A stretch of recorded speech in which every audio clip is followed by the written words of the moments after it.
Hello, everyone. There you are. Excellent. We'll turn it over to you then. All right, thank you. All right, can we see this? Yes, we can. Excellent.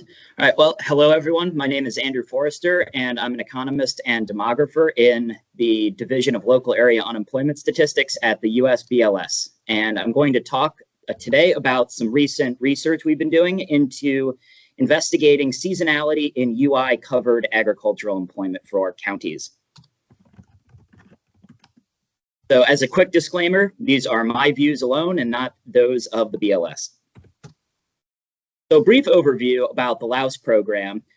The LAUS program produces county-level total employment for counties and county equivalents using a building block method, which sums non-agricultural wage and salary employment with agricultural employment. Our current sub-state estimates use statewide agricultural employment data collected through the current population survey, allocating that data to individual counties using the American Community Survey. So the seasonal factors therefore represent the statewide variation spread across all the counties. An alternative data source we have is employment data available through the quarterly census of employment and wages, which is an administrative data set that covers UI covered agricultural employment and provides local over-the-month variation. So in this study, we've used X13 to identify counties that have significant seasonal agricultural employment using this data set. And we're using this method to examine how feasible we can reasonably produce forecasts for agricultural employment in these counties. We look at agricultural employment specifically because we expect it to be highly seasonal, especially at the local level, due to similarities or differences in crop types or local labor markets. We also anticipate that the standard tests provided through X13 will be relatively overpowered and detect seasonality more frequently, given how long of a time series we have and all of the cross-sectional or the large cross-section we have. And finally, we also expect that X13 will perform pretty well in seasonal identification as a basis. So our data set includes monthly agricultural employment time series by county or county equivalent in the US and Puerto Rico. We get an N of 2,815 counties because we exclude counties that have zero agricultural employment throughout their entire series. Some counties just don't have any agricultural jobs. And these data cover July 2001 to March 2024 on a monthly basis, so a relatively long time series. Now, these data represent employment covered through the unemployment insurance system, which represents around 1.5 million workers in 2023. But coverage in the QCW does vary state to state due to simple differences in how agriculture is covered in each state's UI system. For example, in Arizona and California, we have complete coverage of farms and farm labor contractors. But in other states, that's not necessarily the case. So some of the other state labor market information offices will develop their own estimates using different approaches. So a key to note here is that QCEW counts jobs by location and not by residence. So that's slightly different than our definition, which counts employment on a residency basis, so where the worker lives. So to overview our methodology, we used X13 to seasonally decompose the county time series into the standard trend, seasonal, and irregular components. We used automatic model selection and automatic outlier detection. So running X13 through all the counties, we screen areas that had a seasonal ARIMA component, a significant model-based F test, and significant QS test specifically. We also looked at other tests like the Friedman test, but we found the most reliable to be the model-based F and QS.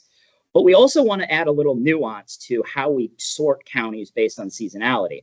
So we also computed a seasonality strength index, as shown by the formula, which essentially looks at how much variability is added by that seasonal component.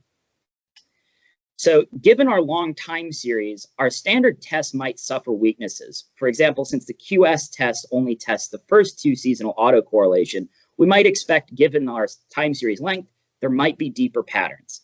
Additionally, the model-based F test is only a test for stable seasonality and is likely to be a little bit overpowered because the coefficients are estimated over such a long series. So to preview our results, we compare a few different seasonality tests versus cross-tabulated with a quartile of this seasonality strength score. So we found that most specifications did contain AR or MA terms, which happened to be because automatic model selection defaulted to an airline model for the most part. We also found that the model-based F test tended to have more rejections of the null for no seasonality than the QS test did. So the model-based F test would detect more seasonal areas than the QS.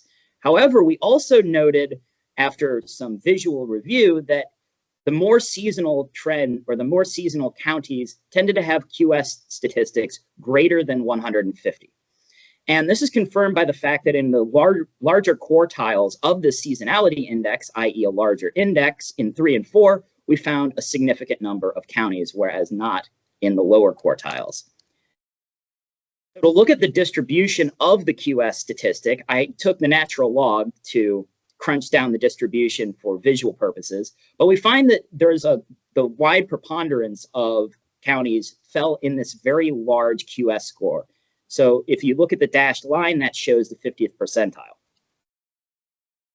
Now, looking differently at this seasonality strength index, we find that although there is still a strong left skew, there's a little bit more variation in how seasonal some of these areas are. So this allows us to develop more nuance to whether a seasonal area is weakly seasonal or strongly seasonal, and that can help us for evaluating our forecasts.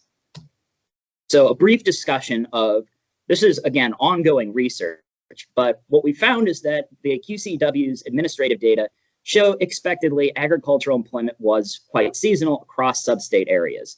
It was measured by a few of the standard QS and model-based F statistics. And we found that they were relatively overpowered given how long of a time series there are and given how many rejections we had under the model-based F test and how large the QS statistics were. So overlaying standard tests from X13 with some additional metrics like a seasonality strength index might help us prevent over-identifying seasonal areas.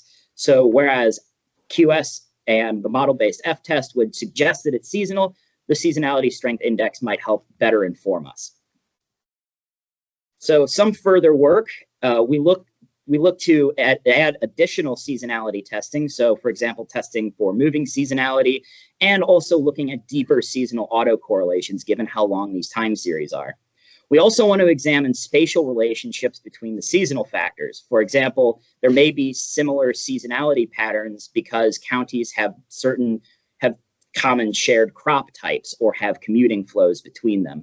And finally, we want to actually produce research forecasts using X13 and univariate time series models. And this would allow us to have more local level seasonal variability from this administrative data that can help refine our agricultural employment inputs and our estimates. So here's my contact, and I'm happy to discuss any comments, questions, suggestions. Thank you very much. Thank you, Andrew. We still have a couple minutes until noon, so do we have any questions for any of our speakers?